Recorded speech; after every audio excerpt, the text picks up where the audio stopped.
This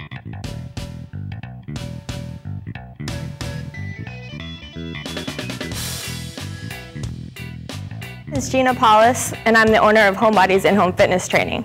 I am very excited to bring you a home workout designed to target those trouble spots that we all suffer from. I challenge you to try at least a couple of the exercises today at home while you watch. As always, make sure to get your doctor's okay before beginning any exercise program. Today we welcome Heidi Nicholson on the show.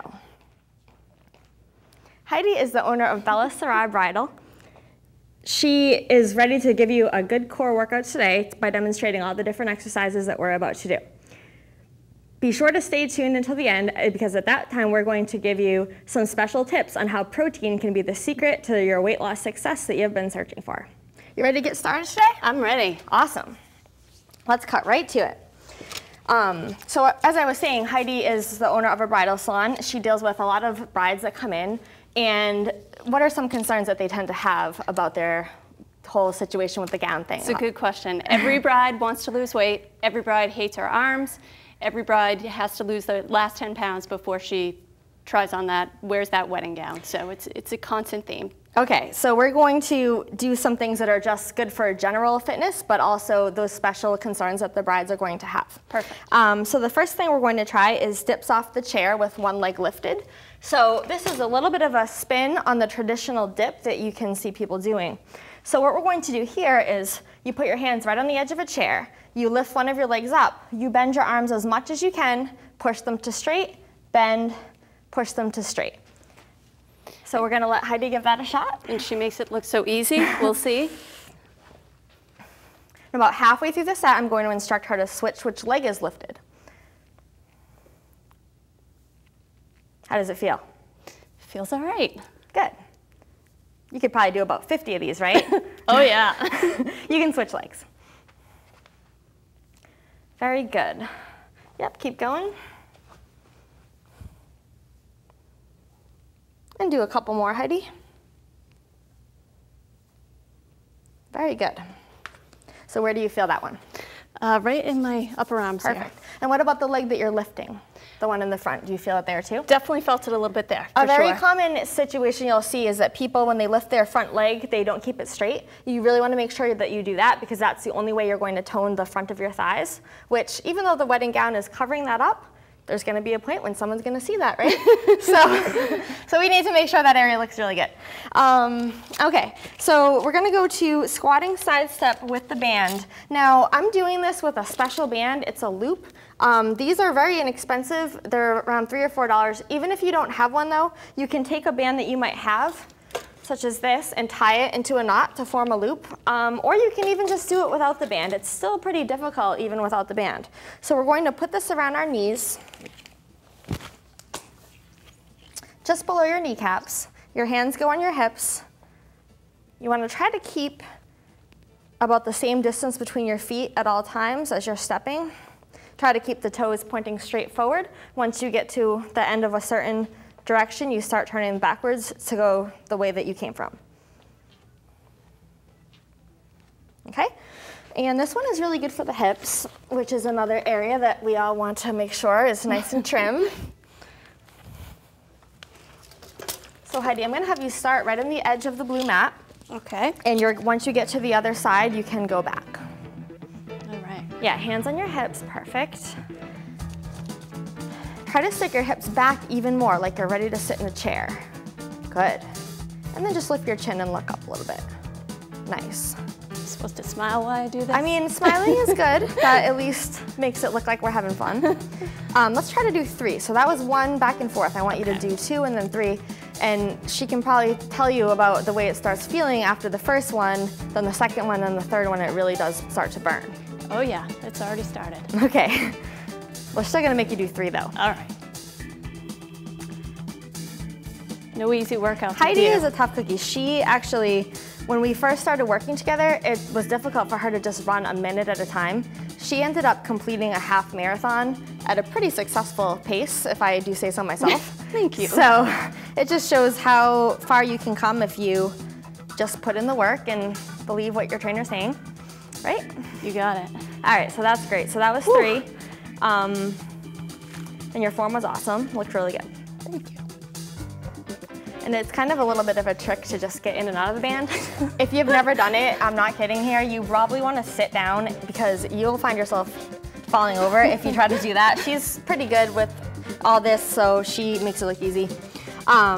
Okay, so we're going to do a shoulder shrug. So this one is super, super good for the area right in the back behind the shoulder blades that all of these brides want to look really beautiful when they're wearing their gowns. So on your elbow, and then you want to let your shoulder blades sink down and press them up, sink down, press them up. Now you see a lot of people doing this with their hips. That's not really what we want to do with this. You want to keep the body very stiff and tight by squeezing all of your core muscles, meaning your abs, your glutes, okay, and just trying to isolate that motion right between the shoulder blades. This is also a really good one if you ever have suffered from shoulder pain, because it helps strengthen the muscles around the shoulder girdle. Not bad, Heidi, not bad at all. I'm gonna have you try to press your low back up a little bit more so your back is flatter. That's better. It just feels a little awkward. Yeah, I mean, I think almost all of these probably feel awkward in some way, right? Yeah. I want you now, Heidi, to drop down to your knees and show them the more beginner version of this one. Okay. Where you're on your knees, you can cross your feet in the air. So if that's too hard for you to keep these positions, you can always drop to your knees and do the same thing. Nice work. This also is good if you ever suffer from headaches because it helps strengthen and also stretch the muscles around your neck. That's a good tip. Yeah, I don't think I ever told you that one, huh? No. See, I don't always reveal all my secrets to my clients. Sometimes I make them watch my show to find out the full story. All right, Heidi, that's great. You can stop. Okay. Now we're going to move down to the lower body. So this is a leg curl with hip extension. The heels are on the ball. So what differentiates this is a leg curl just back and forth. But we're gonna actually add a hip extension so that we get the glutes and the legs all together. So we're going to lift up, bend, straighten, down again. Lift up, bend, straighten, down. It might look like this one is easier to do because you get to actually rest in between, but I don't know if Heidi's tried this one. Have you ever tried this kind? I don't think I have. Yeah, because I think what she's gonna probably say, which is what I feel, when you actually have to go up and down between, it makes it more difficult. And you wouldn't think that because you get to stop in the middle. But yeah, so straighten and drop and lift.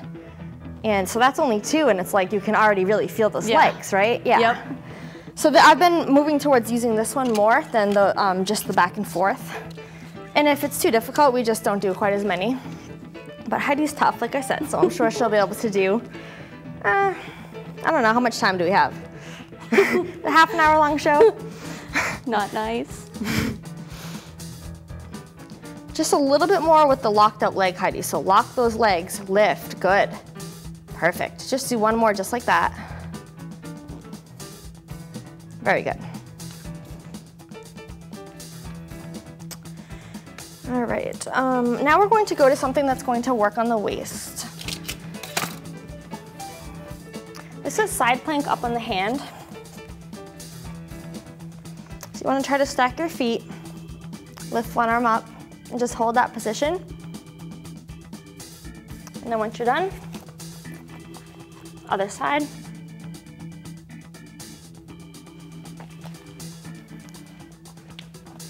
A lot of people will fall out when they try it, and that's okay. You just want to get right back in and try again. And see your arms shaking there. That's good. Try to push your hips up further away, Heidi, from the floor. Yes. And keep breathing. Nice deep breaths. Head back a little bit more. We're going to go for 10, 9, 8, 7, 6, 5, 4, 3, 2, 1. Great job. Now we'll see how your other side looks. And actually, we're gonna spin you around so that you're facing front. It's easier for me to see your angles from back here. Okay. Yep. Nice. So this works really everything in your torso on that side. So for this one, it's going to be the right side, but it does work your arm and it works your thighs a little bit also. So 10, 9, 8, 7, 6, 5, 4, 3, 2, 1. Awesome. Whew, that was great. We're gonna get a little bit more into the arms now because of course that's one of the main Yes. areas. So go ahead and step on this band. It's bicep curls with the band, so I want you to step right in the middle. And you can go ahead right on the mat there. Yep, so just step on that. And have you move your palms forward and do the curls with the band. Perfect. So when you use bands, you tend to get a little bit more of a toning effect, whereas when you use dumbbells, you can tend towards a little bit more bulk. A lot of the brides want toned arms, but they don't want these big, giant Arnold Schwarzenegger biceps. So the band is a great compromise to still work the muscle without creating a lot of bulk. I should keep one of these at the store. Yeah. That's a good idea. We need to chat after this. Do 2 more of those.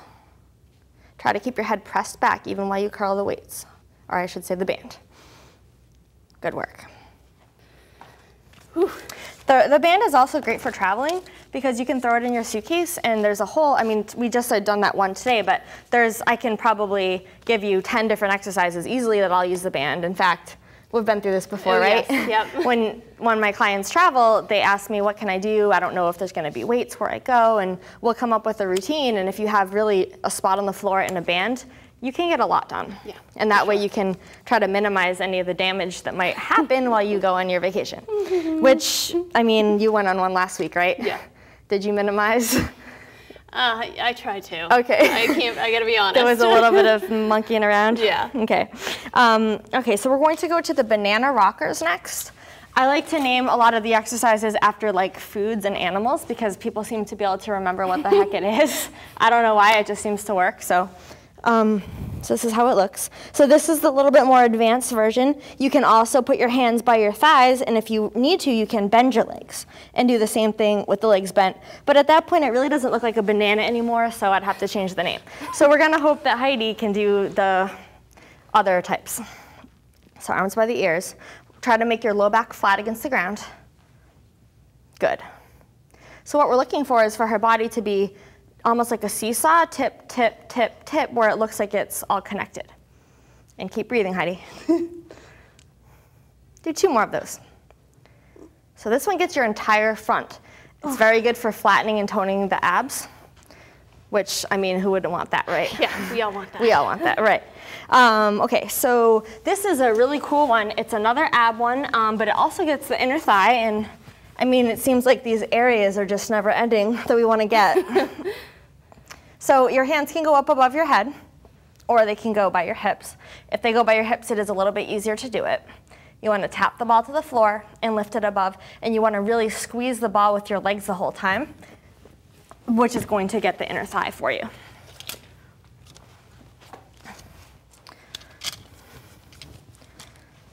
This ball is pretty big. You can do it with any size, but I would say this is probably the larger of the sizes that you'd want to use. Nice. A lot of people wonder what size ball. They actually measure it by height, but for any given ball, the taller you are compared to the ball, it's easier. So if you get a ball that's on the small side, you're gonna get a more difficult workout for your height. So this ball is really for like a 6-foot person. Heidi is not 6 feet, let's just leave it at that. So the ball's a little almost on the big side for her, but we're gonna make do with what we have today. Last one. Good. So what part of your body did really feel that one? Definitely my inner thighs. Okay. But I felt it in my abs too. Okay, and did you feel it in your back at all? A little bit, yep. Okay, so we really don't want you to feel it in your low back. So I would suggest that you put your hands by your hips. Okay. That's gonna give your low back a little bit more support so that you don't feel it there. Okay. Because it can cause some problems if you have that sensation in your low back. Okay. So I know that you still do running even though you've been a little bit out of the competitive circuit. So are there any areas on your body that tend to get a little tight? Definitely my legs. Yeah. And anything else? My back will a little bit if I've been running long distance. Okay. Do you do any stretching regularly? I do, I try to. Yes. Okay, but sometimes when you're running out of time, Yeah. is that the thing that goes? That is the thing that goes. Okay, so we are going to try an IT band stretch first. Now, I usually have people do this they'll have a sort of railing to hold, or just like the edge of a staircase. We don't have that here, so I'm just gonna let Heidi hold my shoulder. What she's gonna do, go ahead and hold my shoulder. You're gonna grab your foot with your opposite hand. So. But I asked you to hold my shoulder, so that's kind of weird. Yeah, you're right. I was like, how does that work? Okay, we have enough arms. So that's good. So left leg can be bent, and then you grab it with the right. Okay. And then stand up. So you just hold, so usually you wouldn't need to look so dorky like we look right now. But if she can just grab onto anything, a wall, and she can do this. Now make sure your knees are side by side. You feel that in the leg? Oh yeah. Yeah. Yep. So when you grab with the opposite hand, it does emphasize a little bit different than when you grab with the same side. It's a little bit of a deeper stretch. Go ahead and switch, and I'll switch. Definitely a deeper stretch. Right. And it's nice to be able to do it standing up, because you don't always have the luxury of a nice mat to lie down on. If you're out for a run, you can just grab a tree and boom, you're stretching. Perfect. So I mean, we don't want to be lying on like the dirty ground, because that's just gross. Yeah. So that side actually looks a little bit better. Not quite as tight. Do you feel it just as much? Yeah, but it definitely, I think you're right, it's not as tight. Okay. Good. So you can let go of that. Okay. So we want to hold the stretches for about 20 to 30 seconds. If you need to loosen up before your run, you can do between 5 and 10 seconds of a stretch. You do longer than 10 seconds, it actually makes your muscles weaker. Oh. And it can increase your risk of injury. So 5 to 10 seconds before, but after, to create a change in the muscle and lengthen it, you want to hold it for at least 20 seconds. And if you're very, very tight, you should try to do that for even 2 or 3 sets of the same stretch. Perfect. So next we're going to move to the low back, which she also said sometimes is a little bit tight. So we're gonna have one leg bent, one straight, and I want you to reach toward your foot. You can grab it, great, you just pull yourself down. If you can't grab your foot, no problem. You grab your shin or your knee or whatever you can grab, and you bend your arms and pull forward. So you think nose to shin, that's the direction that you're going. Okay. Yep. Oh, she can grab her foot, not bad. And then you want to bend both elbows and make sure that your hands are even. A lot of times I'll see people with their dominant arm, they're gonna reach further and that twist your back. You don't want that. So she's really good about keeping those hands nice and even. Now try to bend those elbows even more. Good. You really have to pull. It's not gonna just happen on its own.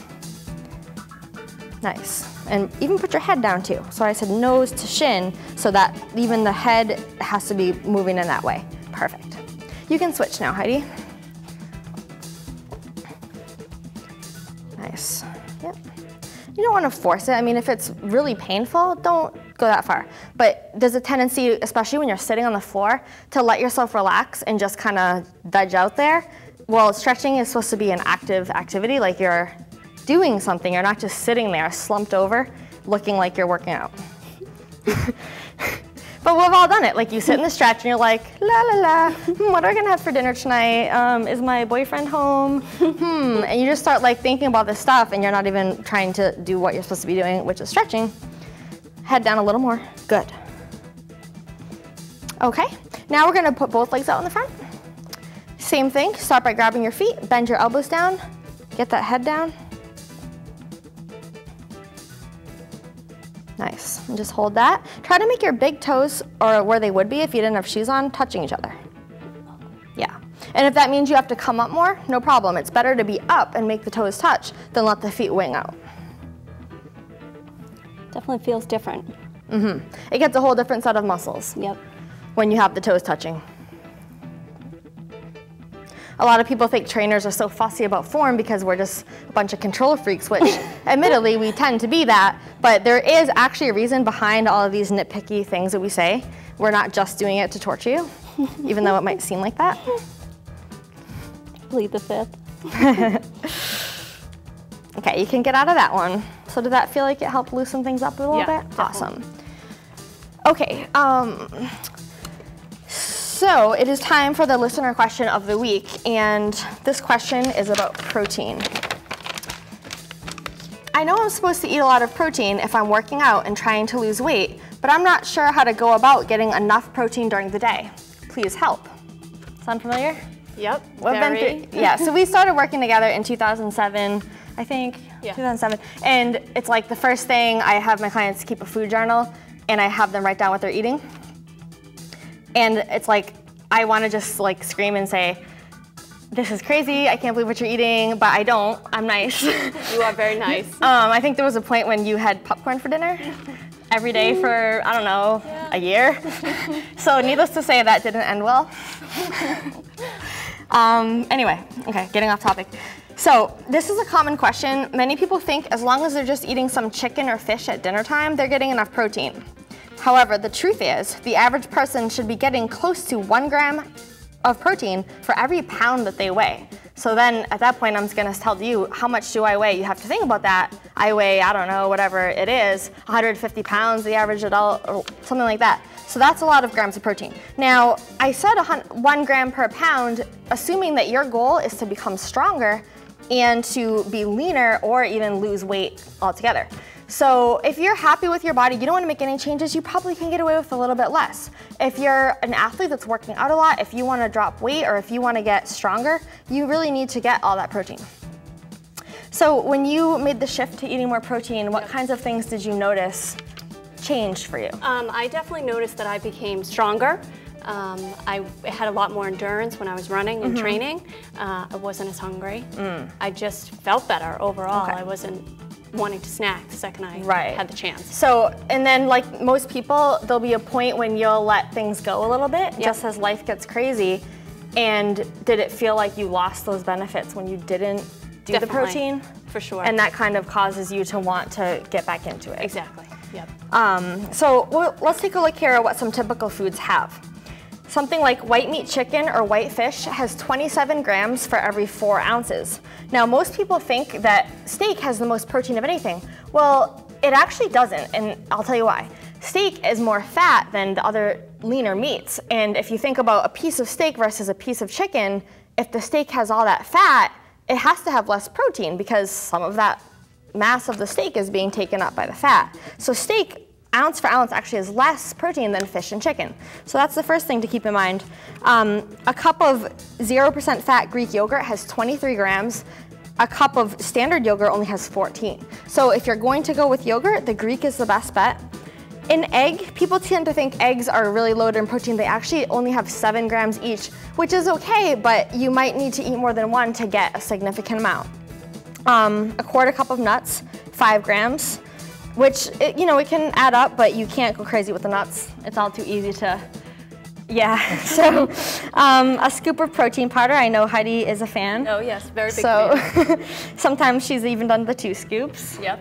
So, and I suggest that too, just because if I'm gonna get my blender all dirty and I hate doing dishes, why not have more protein? I mean, it makes sense to me. Get it done. A cup of milk is 8. So it's not always easy to rack up all the protein, but it definitely can be done with a little bit of conscious effort. The key is to either increase the portion size of only the protein-containing foods in your diet, or you can add protein-containing snacks. So you don't want to just eat more food in general. You want to pick and choose the protein foods and up those, but don't start increasing everything, or that will just cause weight gain. So here's an example of a standard day that you might have. Breakfast, 2 eggs plus 4 egg whites made with spinach and tomato, a snack of Greek yogurt, and an apple. Lunch can be a salad with nuts, maybe some tuna fish, another snack of a protein shake. Dinner, maybe some pork chops with some red potatoes and broccoli. So at that point, you have it sounds like a lot of food, but it's all really healthy and it's low in calories. So if you eat that way, you're not gonna go hungry and you're gonna drop weight very quickly if that's what you need to do. So you can see it's totally possible to get sufficient protein as long as you make it a point to consume some at every meal. It just takes a little planning and focus. You will be rewarded by greater strength, an easier time losing weight, and steadier hunger and energy levels throughout the day. So in your years of all the working out, have you found that the protein is like a common theme of how you're doing with everything? Yeah, absolutely. I think it definitely, the energy thing is a huge one. Do you have any little tips for us, like ways to make the shakes more yummy? I like to put a little bit of peanut butter in mine, just a little bit, not too much. Okay, are you sure it's not too much? Yes, I promise it's not too much. And a little bit of yogurt, flavored yogurt, just helps. Because Heidi is like a little more of a foodie than I am. Like, I'm really bad. I eat like ridiculous things that normal people would not. Like, she actually makes things that taste good, so she's the one to ask. Yeah. What about your lunches and dinners? Like, what do you? I try to be, because work is so crazy, I try to be prepared. So I'll do a salad with chicken, That's usually the easiest thing, or just leftovers, a leftover stir fry with lots of veggies, not too much junk in it. My favorite, as you know, is grilled tuna steak. I love grilled tuna. We're grilled tuna steak addicts. Yes, with a little bit of soy sauce, a little bit of ginger, maybe some garlic. It's still swimming when we eat it. Yes, but it has to be swimming. So that, and I really try not to snack too much. Sometimes I have to. Almonds are kind of my go-to, especially at work if it's crazy. But I try to, after dinner, that's it, no more. Good. Yeah. Sounds like you have a handle on it. I'm trying. And she's also helping with 2 little kids. Yes. So, and it's an ongoing battle, so she's trying to get them to start eating. They don't eat at all. My little almost stepkids, they don't eat very well. So I feed them protein shakes too, which they fall for it. So, awesome. Yeah. Great. Any way we can trick the kids to eating healthy is a win-win for me. Exactly. Well, thanks guys for watching. We'll see you next time.